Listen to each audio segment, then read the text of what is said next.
ছি ছি, ঘুমাচ্ছি দেখেছো, লজ্জাও লাগে না। এই মেয়ে, এমন করে শুয়ে আছিস, লজ্জা লাগে না? ঘরে তো শ্বশুর শাশুড়ি আছে নাকি?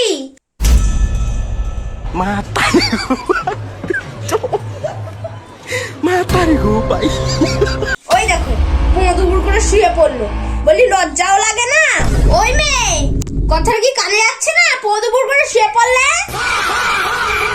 কি হলো? কি সকাল সকাল চিৎকার করছো কেন? চিৎকার কি এমনি করছি? কেউ কি এমনি করে পেছন দেখিয়ে শুয়ে থাকে? গায়ে তো ঢাকা নিতে পারো, সেটাও কি শিখিয়ে দিতে হবে? দিলে তো ভালোই হয় ঠাকুমা। খাবার সময় গপর গপর করে দিল যখন, তখন তো শিখিয়ে দিতে হয় না? এটা আমার মা বাবা ভালো করে শিখিয়েই পাঠিয়েছে, তারপর তোমার না দিত আরো ভালো করে শিখিয়ে দিয়েছে। সে তো দেখতেই পাচ্ছি কি শিখিয়েছে। সারাদিন শুধু গপর গপর করে গেলা, আর রাত হলে দুপুর করে ঘুমো না। ঠাকুমা, রাত্রেবেলা ঘুমোবো না তো আর কি করব? তোমাকে পাহারা দেবো?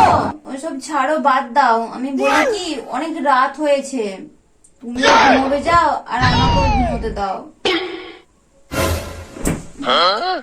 এই দেখো, নির্লজ্জ মেয়ে, অশিক্ষিত মেয়ে, আমার কথা কিছু গ্রাহ্যই করলো না। বুঝবি, আমার মতন বয়স হোক বুঝবি।